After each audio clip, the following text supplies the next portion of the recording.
یا رب میں گناہ گار ہوں، توبہ قبول ہو، اسیاں پہ شرمسار ہوں، توبہ قبول ہو، جاسوس دل فگار ہوں، توبہ قبول ہو، سرتاپا انکسار ہوں، توبہ قبول ہو، توبہ قبول ہو، میری توبہ قبول ہو، توبہ قبول ہو، میری توبہ قبول ہو، گزری تمام عمر میری لہو لعب میں، نیکی نہیں ہے کوئی عمل کی کتاب میں، صالح عمل بھی کوئی نہیں ہے حساب میں، دستے دعا بلند ہے تیری جناب میں، توبہ قبول ہو، میری توبہ قبول ہو، توبہ قبول ہو، میری توبہ قبول ہو، تیرے کرم کو تیری عطا کو بھلا دیا، اعمال کی جزا و سزا کو بھلا دیا، طاقت ملی تو کرب و بلا کو بھلا دیا، ہر ناتوا کی آہ رسا کو بھلا دیا، توبہ قبول ہو، میری توبہ قبول ہو، توبہ قبول ہو، میری توبہ قبول ہو، میں ہوں گناہ گار مگر تو ہے کریم، میں ہوں سیاہ کار مگر تو ہے رحیم، میں ہوں پناہ پذیر مگر تو ہے قدیم، میں ادنا و حقیر سہی تو ہے عظیم، توبہ قبول ہو، میری توبہ قبول ہو، توبہ قبول ہو، میری توبہ قبول ہو، توبہ قبول ہو، میری توبہ قبول ہو، یا رب تیرے کرم تیری رحمت کا واسطہ، یا رب تیری عطا تیری نعمت کا واسطہ، یا رب تیرے جلال و جلالت کا واسطہ، یا رب رسول حق کی رسالت کا واسطہ، توبہ قبول ہو، میری توبہ قبول ہو، توبہ قبول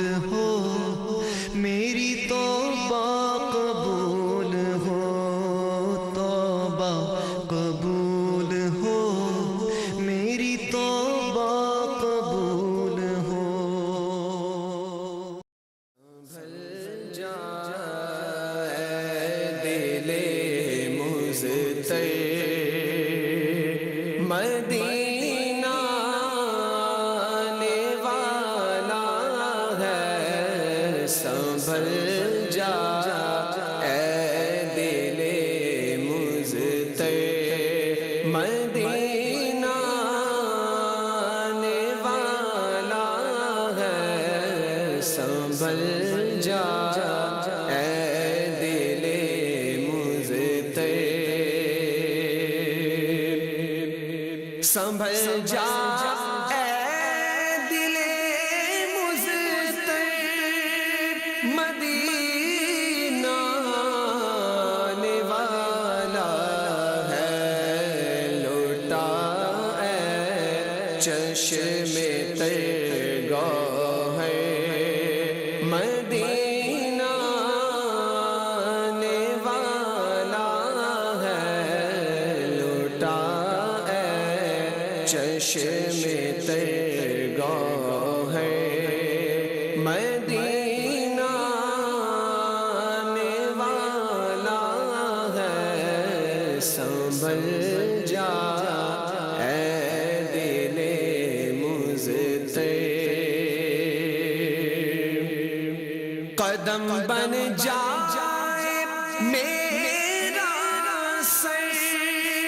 مدینہ آنے والا ہے، قدم بن جائے میرا سر، مدینہ آنے والا ہے، بچھوں راہ میں نظر بن کر، مدینہ آنے والا ہے، بچھوں راہ میں نظر بن کر، مدینہ آنے والا ہے، سنبھل جا اے دل مضطرب، طلبگار مدینہ تک، مدینہ خود ہی آ جائے، طلبگار مدینہ تک، مدینہ خود ہی آ جائے، تو دنیا سے کنارہ کر، مدینہ آنے والا ہے، تو دنیا سے کنارہ کر، مدینہ آنے والا ہے، سنبھل جا اے دل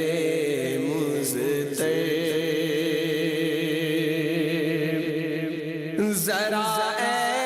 مرکب عمر رواں چل،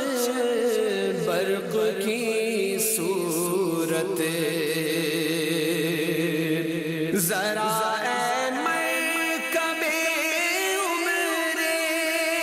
رواں چل، برق کی صورت، دیکھا پرواز کے جوہر، مدینہ آنے والا ہے، دیکھا پرواز کے جوہر، مدینہ آنے والا ہے، سنبھل جا اے دل مضطرب، غبار راہ کس قدر پر نور ہے اختر، غبار راہ کس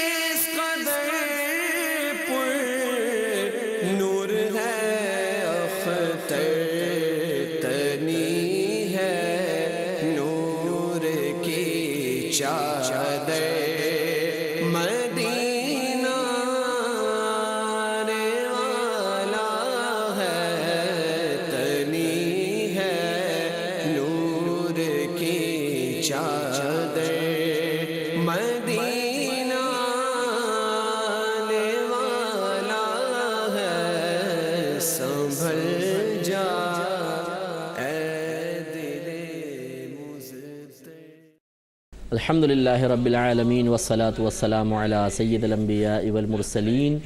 اما بعد فاعوذ باللہ من الشیطان الرجیم بسم اللہ الرحمن الرحیم۔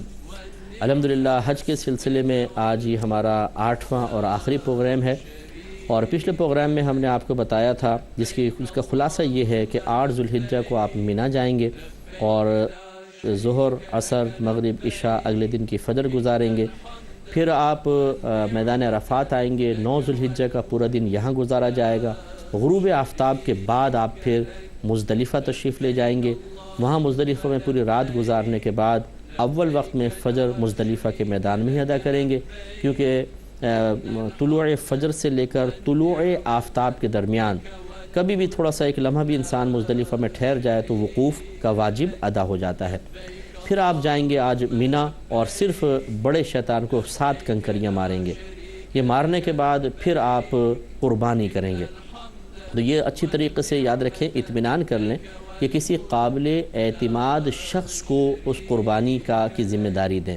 بعض اوقات وہاں ٹوکن لے رہے ہوتے ہیں کہ بینک کے ٹوکن لے لیں، آپ کی قربانی کر دی جائے گی۔ تو ہمارے فقہ حنفی کے اندر چونکہ ترتیب واجب ہے کہ پہلے کنکری مارنی ہے، پھر قربانی کرنی ہے، پھر حلق وغیرہ کروانا ہے، لہٰذا اگر ایسا کر لیا کہ آپ نے کنکری ماری اور قربانی ابھی ہوئی نہیں، آپ نے حلق کروا لیا تو دم لازم ہو جائے گا۔ اور یاد رکھیں کہ آپ کو حیرت ہوگی کہ وہاں پر جو بینک کے تھرو قربانی کرتے ہیں وہ 3-3 4-4 مہینے کے بعد بھی جانور کٹتے رہتے ہیں۔ یہ اچھی طرح یاد رکھیں۔ اس لیے بہتر یہ ہے کہ کوئی جان پہچان والا شخص وہاں کا ایسا مل جائے کہ جو آپ کو قربانی کر کے بتا دے کہ جی قربانی ہو گئی ہے، اس کے بعد پھر آپ اپنا حلق وغیرہ کروائیں۔ تو پہلے آپ نے 10 ذو الحجہ چل رہا ہے، 10 کو پہلے آپ نے شیطان کو کنکری ماری ہے، اور یہ اس کا وقت شروع سے ہی ابتدا سے ہو جاتا ہے۔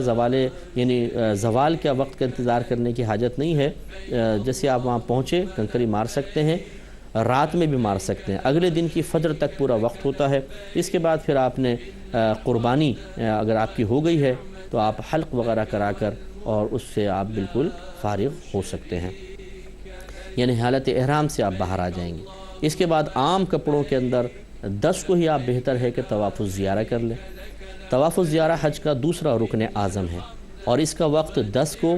یا 11 یا 12 کی غروب آفتاب سے پہلے ہے۔ ان 3 کے اندر 3 دنوں میں جب آپ کر لیں، بغیر دم کے آپ کر سکتے ہیں، لیکن اگر 12 کے غروب آفتاب کے بعد کیا طواف الزیارہ ہو جائے گا لیکن دم لازم ہوگا۔ اس لیے 10 کو بہتر ہے کہ آپ قربانی وغیرہ سے فارغ ہو کر پھر حلق وغیرہ کرا کر احرام کی پابندیوں سے باہر نکل کر عام کپڑوں میں آپ جا کر طواف الزیارہ کریں گے۔ ویسے ہی جیسے ہم نے طواف کا طریقہ بتایا ہے، اس کے بھی 7 چکر ہوں گے، وہ پورے کریں، آب زمزم پئیں، پھر اس کے بعد 2 رکعت آپ طواف کی 2 رکعت واجب ادا کریں۔ اس کے بعد سعی بھی آپ کریں گے، وہ حج کی سعی کہلاتی ہے، اسی طریقے سے ترتیب آپ قائم رکھ کر سعی کر لیں گے تو اب آپ فارغ ہو گئے۔ لیکن ابھی آپ یہ 10 ذو الحجہ ہے، 10 ذو الحجہ کو آپ نے 4 بڑے کام کر لیے، سمجھ لیں کہ پہلے آپ نے بڑے شیطانوں کنکری ماری، اس کے بعد قربانی کی، اس کے بعد حلق یا قصر کروایا، اس کے بعد آپ نے طواف الزیارہ کر لیا۔ تو 10 کا دن اسی مشغولیت میں کافی نکل جاتا ہے۔ اب آپ دوبارہ مینا آئیں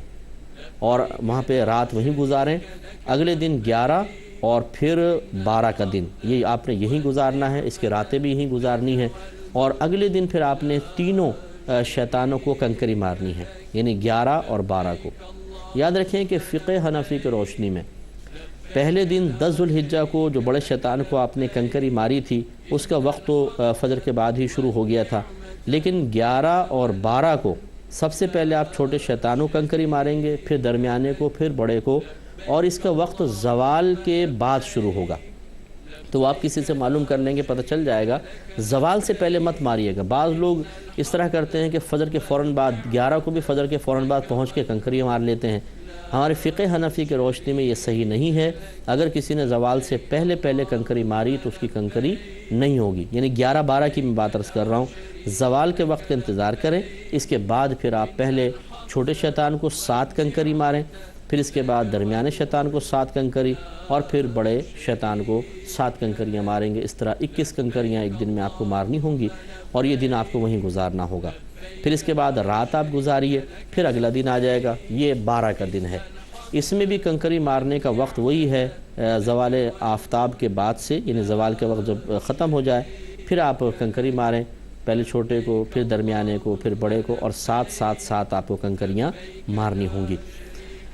اس طریقے سے یہ آپ تقریباً تمام مناسک حج ادا کرنے میں کامیاب ہو جائیں گے۔ یاد رکھیں کہ 10 کو ہم نے آپ کو بتایا، ایک دفعہ پھر میں عرض کر دیتا ہوں کہ 10 کو صرف بڑے شیطانوں کنکری مارنی ہے۔ فجر کے بعد سے ہی کنکری مارنے کا وقت شروع ہو جاتا ہے،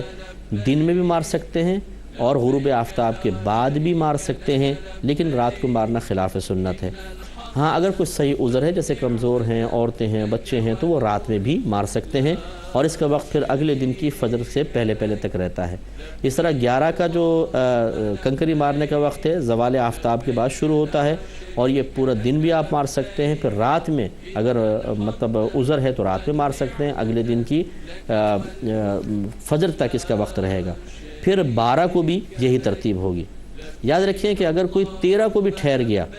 وہ نہیں گیا وہیں ٹھہر گیا، تو پھر 13 کو پھر اس کو کنکریاں مارنی چاہیے، ورنہ پھر غروب آفتاب 12 کو جیسے آپ نے کنکریاں مار لی تو غروب آفتاب سے پہلے آپ نکل کر اپنے ہوٹل وغیرہ واپس تشریف لے آئیں۔ اب چونکہ جدت پیدا ہو گئی ہے تو جیسے ابھی ہم آپ کو بتایا کہ لوگ مینا سے میدان عرفات بسوں میں جاتے ہیں، اے سی کی بسیں، ایئر کنڈیشن بسیں ہوتی ہیں، بڑے سکون سے چلے جاتے ہیں، پھر وہاں سے میدان عرفات سے مزدلفہ، پھر مینا پیدل آنا پڑتا ہے کیونکہ وہ اتنا رش ہوتا ہے کہ گاڑیاں چل نہیں سکتی ہیں۔ ایک ہمارا مشورہ یہ ہے اگر آپ چاہیں تو وہیں پر مطلب مینا سے لے کر اور میدان عرفات تک ایک سائیڈ میں آپ اگر میدان عرفات کی طرف رخ کر لیں تو رائٹ سائڈ دیکھیے گا ایک ٹریک بنایا ہے ٹرین کا۔ ہم جس وقت پچھلے سال مجھے جانے کی سعادت حاصل ہوئی تھی تو وہ وداؤٹ اینی کاسٹ، کوئی پیسے سے نہیں لیتے ہیں، وہ مینا سے عرفات تک پہنچا رہے تھے۔ تیز ٹرینیں ہوتی ہیں، آرام سے چلی جاتی ہیں، تو آپ چاہیں تو ان میں بھی جا سکتے ہیں اور چاہیں تو اپنے معلمین کی بسوں میں چلے جائیں۔ اور ہمارا مشورہ یہ ہوگا کہ اگر آپ تھوڑی سی ہمت کر لیں تو سفر حج کو پیدل کرنے کی کوشش کریں، اگر آپ کے اندر ہمت ہے تو۔ مثلاً آپ حرم سے مینا تک پیدل جائیں، پھر مینا میں وقت گزاریں، پھر وہاں سے میدان عرفات تک پیدل، پھر وہاں سے مزدلفہ، وہاں سے مینا، پھر آپ واپس آئیں، تو نبی کریم صلی اللہ علیہ وسلم کے سفر حج کی یاد تازہ ہو جائے گی کہ سرکار نے پیدل حج فرمایا تھا، اور بڑا لطف آتا ہے، بہت مزہ آتا ہے۔ الحمدللہ جو ذوق والے لوگ ہیں وہ اس طرح کر بھی لیتے ہیں، لیکن اگر آپ میں ہمت نہ ہو، آپ وہاں کی گرمی برداشت نہ کر سکتے ہوں، بھوک پیاس برداشت نہ کر سکتے ہوں، رش سے آپ کو تھوڑا سا پریشانی ہو، تو پھر بہرحال آپ کی مرضی ہے۔ ورنہ ہم نے خواتین تک کو دیکھا ہے، جو ہمارا قافلہ تھا کہ اس میں بہت سی بہنیں پیدل حج کے لیے، مطلب یہ پورا سفر انہوں نے پیدل کیا تھا، بسوں کو چھوڑ دیا اور پیدل، لیکن ان کو وہ کارڈ وغیرہ مل جاتے ہیں۔ جیسے یہاں سے مینا سے میدان عرفات جائیں گے تو وہاں جو معلم کا خیمہ ہے جہاں پہ سب قافلے والے ٹھہرے ہوئے، اس کا کارڈ دے دیتے ہیں، جا کے تلاش کر لیتے ہیں، مل جاتا ہے آرام سے۔ اس طرح مزدلفہ میں بھی ملاقات ہو جاتی ہے، پھر مینا میں تو وہ خیمے پہلے ہی ملے ہوتے ہیں، ملاقات ہو جاتی ہے۔ لیکن کوشش کریں کہ آپ اگر سفر حج یہ پیدل ہو سکے تو بہت ہی بہتر ہے۔ تو اس طریقے سے یہ کچھ ارکان ہیں جو ہم نے آپ کو حج کے بتائے۔ اب اس کے بعد اگر آپ مدینہ منورہ نہیں گئے تھے تو پھر اب آپ مدینہ کی طرف روانہ ہوں۔ یاد رکھیں کہ آپ نے اگر حج تمتع کیا ہے تو پھر آپ کے لیے واجب ہے، اگر آپ آفاقی حاجی ہیں یعنی باہر سے آپ میقات کے باہر سے آئے ہیں، ان کے لیے طواف وداع یا طواف رخصت واجب ہوتا ہے۔ یہ آخری طواف ہوتا ہے کہ جب آپ نے 12 کی کنکری وغیرہ مار لی ہے، اس کے بعد اب آپ کو وطن واپس آنا ہے یا مدینہ منورہ کی طرف جانا ہے، تو اس سے پہلے عام سادہ کپڑوں میں ہی ایک آپ طواف کریں گے، اس کے 2 7 چکر ہوں گے۔ اس کے بعد سعی وغیرہ نہیں ہے، صرف طواف ہے، اور یہ طواف واجب ہے اس حاجی پر جو باہر سے آتا ہے، جس کو میں نے بتایا تھا آفاقی حاجی کہتے ہیں، تو یہ واجب ادا کرنا ہے۔ لیکن اس میں یہ یاد رکھیں کہ اگر کسی بہن کے پیریڈز چل رہے ہوں اور ان کو لازم فوراً جانا ہے، فلائٹ وغیرہ کا مسئلہ ہے، قافلہ نکل رہا ہے، تو ان سے یہ طواف وداع ساقط ہو جاتا ہے، یعنی وہ نہ بھی کریں تو کوئی دم وغیرہ لازم نہیں ہوگا۔ اسی طریقے سے یاد رکھیں طواف الزیارہ، جیسے آپ کو بتایا کہ یہ فرض طواف ہے، ایک تو میدان عرفات میں وقوف یہ فرض اعظم ہے، یعنی رکن اعظم حج کا فرض ہے، اور دوسرا طواف الزیارہ، یہ 2 آپ کر لیں گے تو حج ہو گیا۔ لیکن اگر طواف الزیارہ کے ایام میں کوئی بہن حالت حیض میں ہوں تو وہ کیا کریں گی؟ اب دیکھیں یا تو وہ انتظار کر لیں اگر انتظار کر سکتی ہیں تو، اور اگر فلائٹ وغیرہ ان کی مختص ہو چکی ہے، متعین ہے جیسے کہ ہوتی ہیں، تو اب یہ مجبوری کی صورت ہے۔ اب فقہاء نے فرمایا وہ اسی حالت میں طواف کر لیں۔ یقینی سی بات ہے کہ حالت حیض میں جا کے طواف کرنا یہ ایک گناہ تو ہے، لیکن چونکہ ان کے ساتھ عذر ہے اس لیے اللہ تعالیٰ کی رحمت سے امید ہے کہ اللہ تعالیٰ درگزر فرمائے گا، وہ طواف کمپلیٹ کریں، لیکن اس پر ایک بدنہ بطور جرمانہ دینا ہوگا۔ بدنہ کا مطلب گائے یا اونٹ وہ قربان کرنا ہوگا، اور یاد رکھیں دم لازم ہو، یعنی بکرا دمبا یا بدنہ گائے یا اونٹ، یہ حدود حرم میں ہی ذبح کرنا لازم ہوتا ہے۔ یہ نہیں کر سکتے کہ آپ سوچیں چلو پاکستان ہندوستان واپس آئیں گے وہاں پہ کر دیں گے، نہیں۔ ہاں اگر کفارہ وغیرہ لازم ہوتا ہے، صدقہ وغیرہ لازم ہوتا ہے، وہ آپ دوسرے کنٹری میں جا کے کر سکتے ہیں، لیکن جانور کا ذبح حدود حرم میں ہی کرنا ہوگا۔ تو وہ بہن پھر ایسی حالت میں طواف و زیارہ کر لیں، ان کا حج کمپلیٹ ہو جائے گا، لیکن ان کو کوئی اونٹ یا گائے قربان کرنی ہوگی۔ اب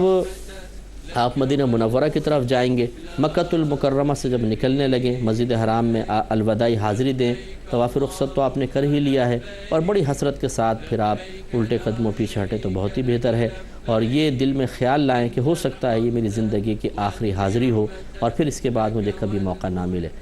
اور یہ خوف اور امید اس بات کی کہ میرا حج مقبول ہو گیا ہوگا، اور یہ خوف کہ ہو سکتا ہے کہ اللہ تعالیٰ نے میرے عمل کی کوتاہی کی بنا پر، میری نیتوں کی کمزوری کی بنا پر میرے حج کو ضائع کر دیا ہو، اسے قبول نہ فرمایا ہو۔ تو یہ امید و خوف کی درمیانی کیفیات کے ساتھ انسان جب واپس آتا ہے تو دل رونے لگ جاتا ہے۔ مکۃ المکرمہ سے جدائی کے وقت آنسو آنکھوں سے نکلیں بہت ہی افضل ہے۔ اس کے بعد اب آپ مدینہ کی طرف روانہ ہوں۔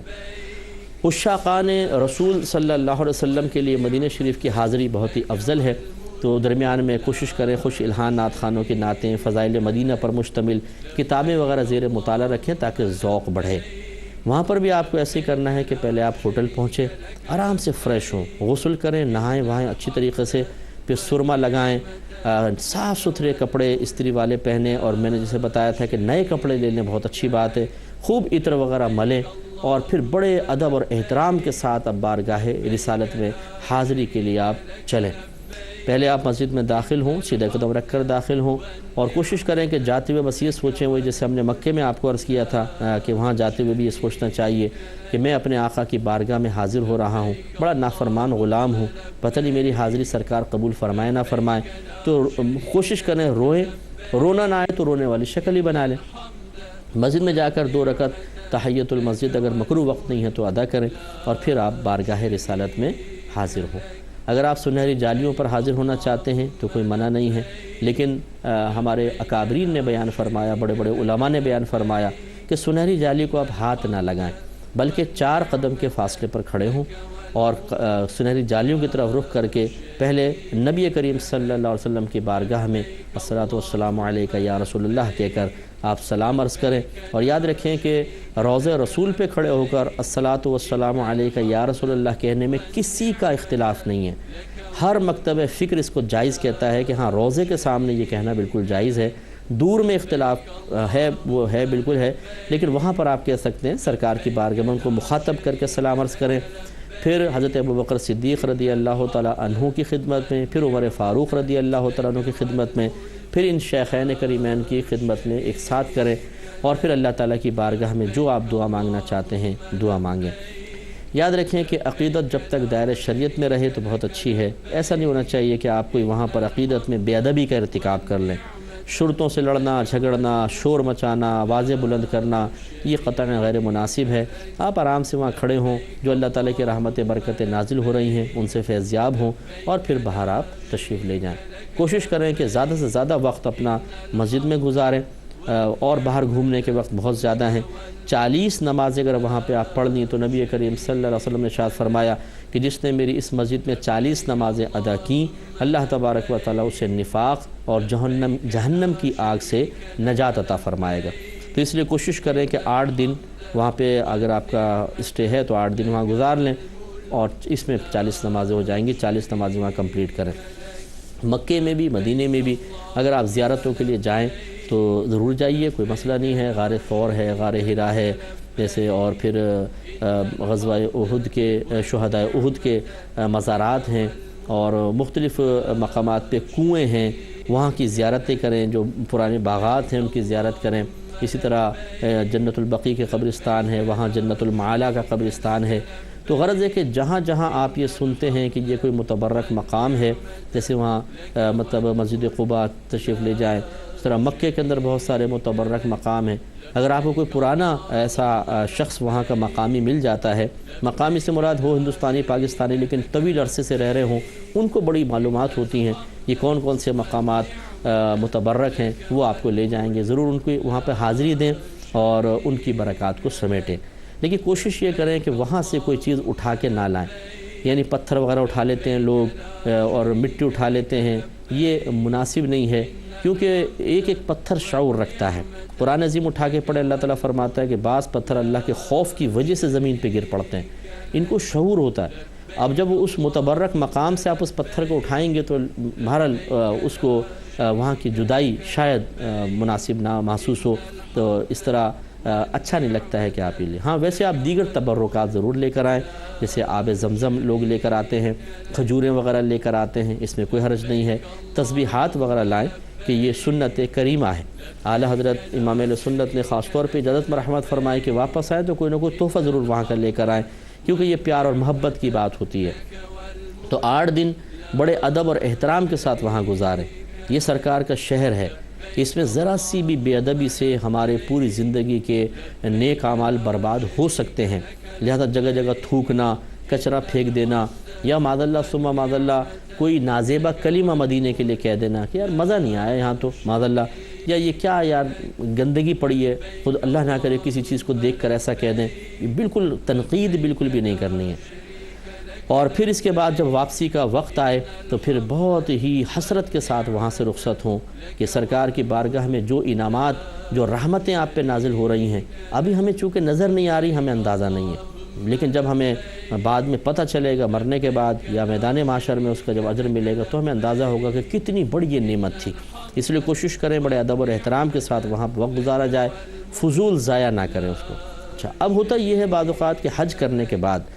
بعض ہمارے حاجی حضرات چونکہ حاجی ہو چکے ہوتے ہیں، اب گھر یاد آتا ہے اور ان کو وہ منظر یاد آتے ہیں کہ ہم گھر جائیں گے، لوگ ایئرپورٹ پہ کھڑے ہوں گے ہار لے کر، اور پھر ہماری عزت ہوگی، ایک ویلیو بن جائے گی، تو پھر نفس بے چینی اور اضطراب محسوس کرتا ہے۔ جو حج کر کے آئے ہوئے ہیں وہ میری بات سے بالکل اگری کریں گے کہ دل چاہتا ہے کہ فوراً آدمی جائے۔ یہ میں بے ذوق لوگوں کی کہہ رہا ہوں، ذوق والا تو چاہتا ہے کہ مدینے میں ہم رہیں، میں بے ذوق لوگوں کی بات عرض کر رہا ہوں بڑی معذرت کے ساتھ۔ سمجھانے کا مقصد یہ ہے کہ بعض اوقات ایسا ہوتا ہے کہ 8 دن مکمل کرنے کے بعد اب دل تو پہلے تڑپ رہا ہوتا ہے کہ گھر جائیں اور ذرا اپنے حاجی ہونے کو کیش کریں، بعض لوگ ایسے ہوتے ہیں کہ جو بڑے شوق رکھتے ہیں۔ اب بعض اوقات فلائٹ وغیرہ کا مسئلہ ہو جاتا، آگے پیچھے ہو جاتی ہے، فلائٹ کینسل ہو گئی 1 دن 2 دن۔ ہمارے ساتھ عمرے پہ ایسا ہوا تھا کہ پوری فیملی جدہ آئی، مدینہ ایئرپورٹ پر آئی اور وہاں پہ پتہ چلا کہ جی فلائٹ کینسل ہے، پھر دوبارہ آپ کو آنا پڑے گا۔ اور ایک دفعہ جدہ پہ بھی ایسا ہی ہوا، بڑے پرابلم ہوا۔ اس وقت بہت سے حاجی ایسے ہوتے ہیں جو مطلب اپنے جذبات کو قابو میں نہیں کر پاتے، اور وہ حج کر کے آئے ہیں، روضہ رسول پہ حاضری کا موقع ملا ہے، وہ مدینہ منورہ جس کے لیے تڑپ رہے تھے، لیکن ذرا آگے پیچھے ہوا نہیں کہ بس وہ پھر بے صبر ہو جاتے ہیں اور گالی گلوچ شروع کر دیتے ہیں، لڑائی جھگڑا شروع کر دیتے ہیں، اور معاذ اللہ ثم معاذ اللہ انہیں ایسا لگتا ہے جیسے مدینے میں ان کو قید کر دیا گیا تھا اور وہ اس کی قید سے آزادی چاہتے ہیں۔ یہ رویہ انتہائی غلط رویہ ہے، ایسا ہرگز نہیں کیا جائے۔ اگر آپ کو 1 دن اور مل جاتا ہے مثال کے طور پہ کسی صحیح عذر کی بنا پر، تو آپ شکر کریں اور خوش ہوں کہ آپ کو سرکار نے اپنے شہر میں 1 دن اور ٹھہرا لیا ہے۔ تو صبر و تحمل کا دامن مت چھوڑیے گا، ایسا نہ ہو کہ آپ وہاں پہ لڑائی جھگڑا کر کے کوئی اپنا ثواب ضائع کر بیٹھے۔ اب اس کے بعد جب آپ واپس آئیں تو ایئرپورٹ پر آپ روتے ہوئے پہنچیں، یہ بہت اچھا ہے۔ جہاز میں بیٹھ کر ایک حسرت کے ساتھ آپ ان مناظر کو یاد کریں کہ کتنے متبرک لمحے تھے کہ آپ کے گناہ بخشے گئے اور آپ بالکل ایسے ہو گئے ہیں جیسے آج ہی ماں کے پیٹ سے پیدا ہوئے ہیں، اور اس میں آپ کو شک نہیں کرنا۔ یقین رکھیے کہ اللہ تعالیٰ کا وعدہ حق ہے، اس کے نبی کریم صلی اللہ علیہ وسلم کی خبر حق ہے کہ آپ گناہوں سے ایسے پاک و صاف ہو چکے ہیں جیسے آج ہی ماں کے پیٹ سے پیدا ہوئے ہیں۔ اب سمجھ لیں نئے سرے سے عمل کریں آپ۔ اب آپ جب ایئرپورٹ پر اتریں، پاکستان آئیں، تو یہ مطلب ایسا نہیں کہ کون آیا ہے کون نہیں آیا، کون ہار لے کر آیا کون نہیں ہار لایا، آپ ناراض ہو جائیں، ملنا چھوڑ دیں، ناراضگی کا اظہار کریں، ایسا نہیں۔ آخر میں یہ حدیث کہ نبی کریم صلی اللہ علیہ وسلم نے ارشاد فرمایا کہ جب حاجی حج کر کے واپس آتا ہے اللہ تعالیٰ اس کی بخشش و مغفرت فرما دیتا ہے،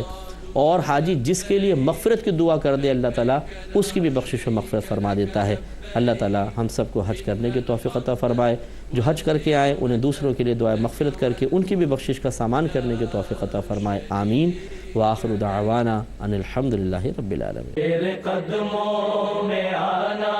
میرا کام تھا، تیرے قدموں میں آنا میرا کام تھا، میری قسمت جگانا تیرا کام ہے، میری آنکھوں کو ہے دید کی آرزو،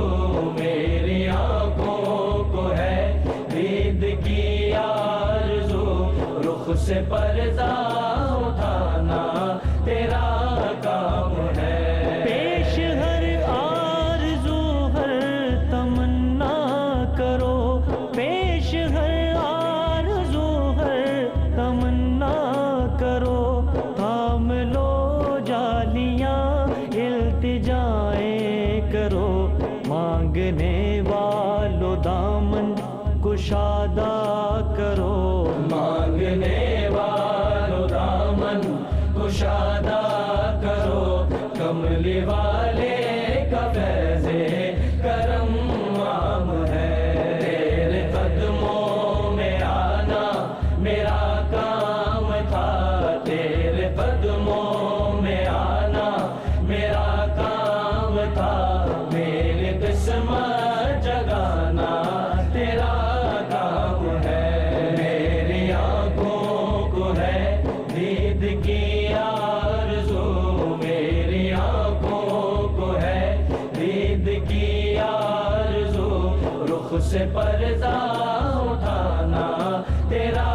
کام ہے، ساتھیا جان قرباں تیرے جام پر، ساتھیا جان قرباں تیرے جام پر، ہو نگاہ کرم اپنے خدام پر، چھوڑ دی ہم نے کشتی تیرے نام پر، چھوڑ دی ہم نے کشتی تیرے نام پر، اب کنارے لگانا تیرا کام ہے، تیرے قدموں میں آنا میرا کام تھا، تیرے قدموں میں آنا میرا کام تھا، میری قسمت جگانا تیرا کام ہے، میری آنکھوں کو ہے دید کی آرزو، میری آنکھوں کو ہے دید کی آرزو، رخ سے پردہ اٹھانا تیرا کام ہے، ظلم جانو پہ جب بے بہا کر لیے، ظلم جانو پہ جب بے بہا کر لیے، جرم اسی یا شہاں حد سے جب بڑھ گئے، تیرے مجرم تیرے در پہ حاضر ہوئے، تیرے مجرم تیرے در پہ حاضر ہوئے، اب انہیں بخشوانا تیرا کام ہے، تیرے قدموں میں آنا میرا کام تھا، تیرے قدموں میں آنا میرا کام تھا، میری قسمت جگانا تیرا کام ہے، میری آنکھوں کو ہے دید کی آرزو، میری آنکھوں کو ہے دید کی آرزو، رخ سے پردہ اٹھانا تیرا کام ہے، باڑا بٹتا ہے سلطان کونین کا، باڑا بٹتا ہے سلطان کونین کا، صدقہ مولا علی صدقہ حسنین کا، صدقہ خواجہ پیا غوث ثقلین کا، صدقہ خواجہ پیا غوث ثقلین کا،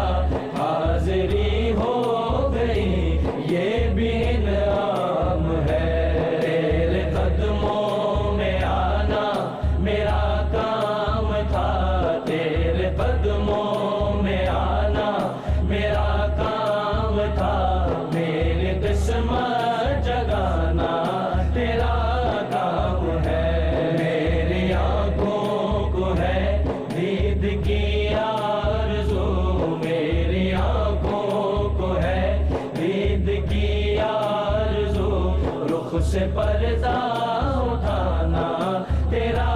کام ہے، میرے دل میں تیری یاد کا راج ہے، میرے دل میں تیری یاد کا راج ہے، ذہن تیرے تصور کا محتاج ہے، ایک نگاہ کرم ہی میری لاج ہے، ایک نگاہ کرم ہی میری لاج ہے، لاج میری نبھانا تیرا کام ہے، تیرے قدموں میں آنا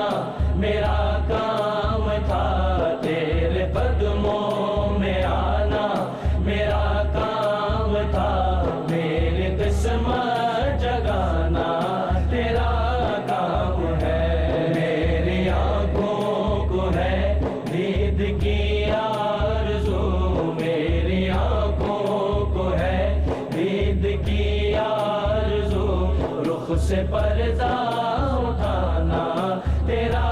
کام ہے، فیض جانی تیرا تا قیامت رہے، فیض جاری تیرا تا قیامت رہے، تیری نبیوں پہ قائم امامت رہے، تیری محبوب چوکھٹ سلامت رہے، تیری محبوب چوکھٹ سلامت رہے، گنج رحمت لٹانا تیرا کام ہے، تیرے قدموں میں آنا میرا کام تھا، تیرے قدموں میں آنا میرا کام تھا، میری قسمت جگانا تیرا کام ہے، میری آنکھوں کو ہے دید کی آرزو، میری آنکھوں کو ہے دید کی آرزو، رخ سے پردہ اٹھانا تیرا کام ہے، صلی علی نبینا صلی علی محمد صلی علی شفیعنا صلی علی محمد، تیرے کرم سے اے کریم کون سی شے ملی نہیں، جھولی ہماری تنگ ہے، تیرے یہاں کمی نہیں، صلی علی نبینا صلی علی محمد، اب کوئی لمحہ کوئی دن کٹتا نہیں درود بن، اب یہی کام صبح و شام، اب یہی شغل رات دن، صلی علی نبینا صلی علی محمد، جلوہ فیگن ہوئے حضور، کفر روانہ ہو گیا،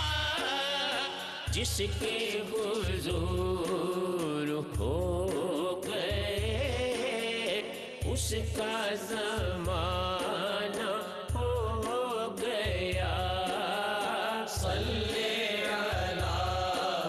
نبینا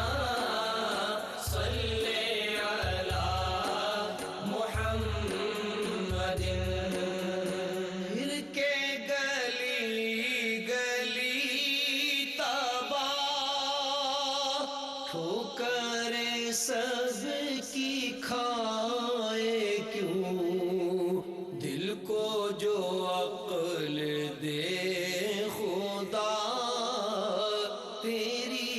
گلی سے جائے کیوں صلی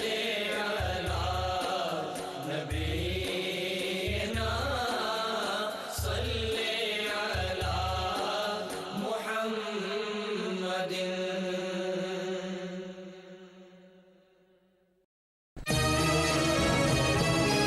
دعا آخر میں یہی ہے کہ میری عزت کے لیے کافی ہے کہ میں تیرا بنتا ہوں میرا مولا، اور میرے فخر کے لیے کافی ہے کہ تو میرا پروردگار ہے. تو بالکل اسی طرح ہے جس طرح میں چاہتا ہوں، مجھے بھی اسی طرح بنا دے جس طرح تو چاہتا ہے.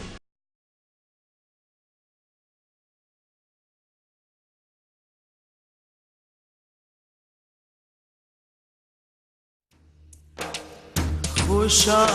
وہ دن حرم پاک کی فضاؤں میں تھا. خوشا وہ دن حرم پاک کی فضاؤں میں تھا. زبان خاموش تھی، دل محب التجا میں تھا. خوشا وہ دل حرم پاک کی فضاؤں میں تھا.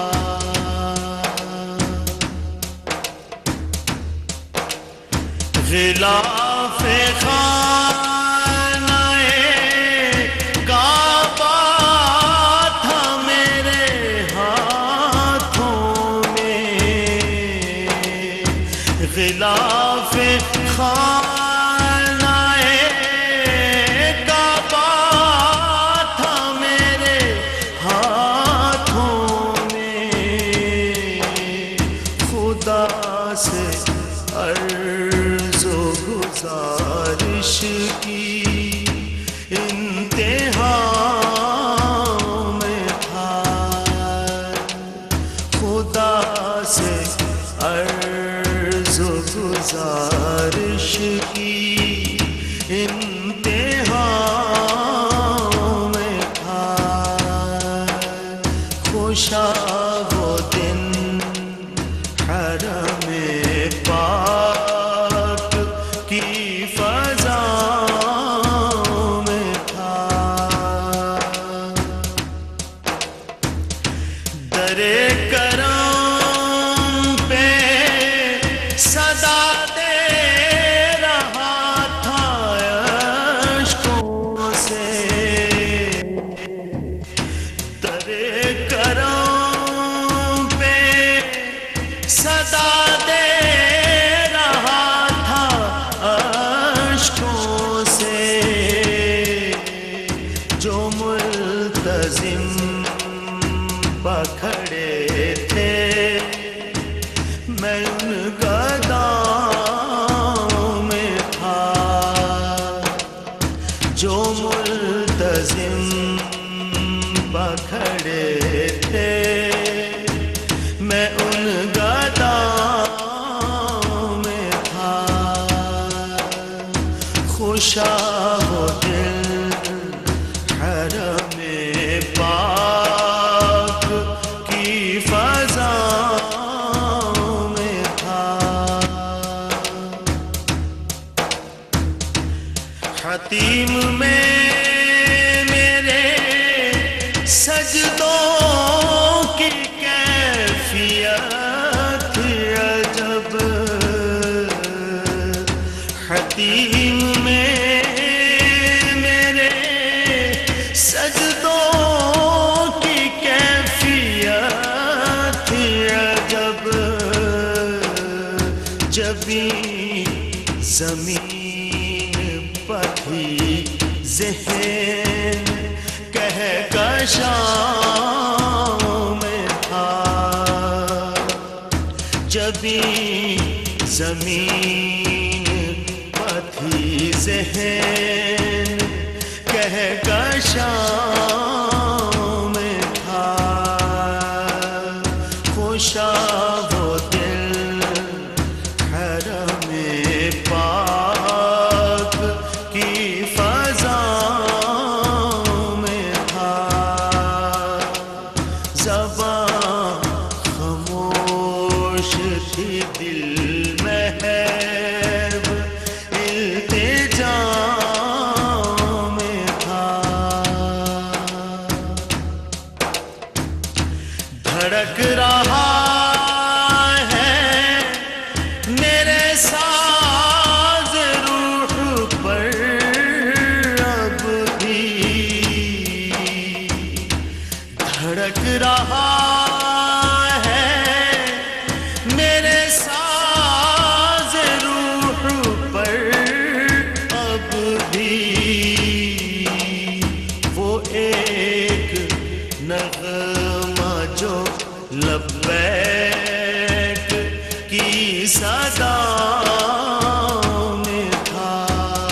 یقین ہے میں پھر بلایا جاؤں گا، مجھے یقین ہے میں پھر بلایا جاؤں گا، کہ یہ سوال بھی شامل میری دعاؤں میں تھا، کہ یہ سوال بھی شامل میری دعاؤں میں تھا، خوشا وہ دل حرم پاک کی فضاؤں میں تھا، زباں خاموش تھی دل محب التجاؤں میں تھا، خوشا وہ دل حرم پاک کی فضا۔ کعبے کی رونق، کعبے کا منظر، اللہ اکبر اللہ اکبر، کعبے کی رونق، کعبے